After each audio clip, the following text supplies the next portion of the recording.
Hello மக்களே, சத்தான கேழ்வரகு அடை தாங்க பார்க்க போகிறோம். கேழ்வரகுன்னு சொல்லக்கூடிய கேப்பைன்னு சொல்லுவாங்க ஊர் பக்கம்லாம். இங்கே வந்து கேழ்வரகுன்னு சொல்லுவோம். அதோட பேர் வந்து இதை வந்து நம்ம கடையிலையும் வாங்கிக்கலாம், இல்லை நீங்கள் வாங்கி மிஷினில் கொடுத்து அரைச்சிக்கலாங்க.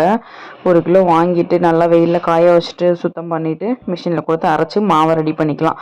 ஓகேங்களா? உங்களுக்கு தேவையான அளவு மாவு எடுத்துக்கோங்க. 1 பவுல் மாவு எடுத்திங்கன்னா ஒரு 1/4 பவுல் வந்து நம்ம வந்து சர்க்கரை, 1/4 பவுல் வந்து தேங்காய் போடலாம்.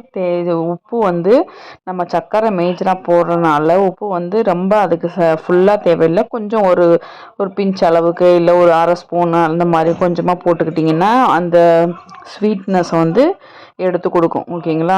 இந்த மாதிரி பதத்தில் நல்லா பிசைஞ்சுக்கோங்க. சப்பாத்தி மாவு அளவுக்கு ரொம்ப திக்கு வேண்டாம். இந்த மாதிரி கன்சிஸ்டன்சி தான். இப்படி எடுத்திங்கன்னா இப்படி அமுக்கும்போது நம்ம இப்படி தட்டுறதுக்கு கரெக்டாக இருக்கும். வடை மாவுலாம் இருக்கு இல்லையா, அந்த மாதிரி இதை வந்து நம்ம பண்ணும்போது இதை வந்து நீங்கள் காரம் போட்டும் பண்ணலாம். நான் இப்போ பண்ணியிருக்க வந்து இனிப்பு வடை. ஓகேங்களா? நான் கொஞ்சம் நெய் தடவிருக்கேன். நெய் தடவிட்டு தேவையான மாவு கொஞ்சம் எடுத்துட்டு அப்புறம் அதில் தட்டி நான் எனக்கு கொஞ்சம் தட்டி பழக்கம், அதனால் பெரியவங்கலாம் பண்ணிடுவீங்க. இதே பிகினர்ஸ்னால் என்ன பண்ணுறீங்க, மாவு என்ன கூட கொஞ்சம் தண்ணியாக வச்சுட்டு ஸ்பூனில் இல்லை கரண்டியில் அந்த மாதிரி எடுத்து நீங்கள் விடலாம். ஓகேங்களா?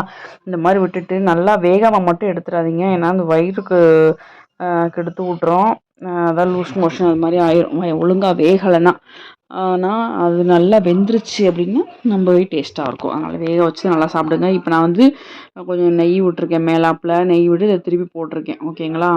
திருப்பி போட்டோடனே அப்புறம் இந்த தேங்காயோட பீஸ்லாம் தெரியுது பாருங்கள், நல்லா வெந்துருச்சு. இப்போது வெந்த பிறகு நீங்கள் சூடாக சாப்பிடும்போது ரொம்பவே டேஸ்ட்டாக இருக்கும். இதை நீங்கள் மார்னிங் பிரேக்ஃபாஸ்ட்டாக எடுத்துக்கலாம், நைட்டுக்கு டின்னராகவும் எடுத்துக்கலாம்.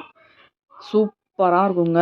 இதுலேயே நீங்கள் காரம் போட்டு பண்ணும்போது அதில் வந்து 2 காஞ்ச மிளகா, அப்புறம் வந்து முருங்கைக்கீரை, இதெல்லாம் வெங்காயம், இதெல்லாம் சீரகம், இதெல்லாம் போட்டு பண்ணும்போது அதுவும் ஒரு டேஸ்ட்டு.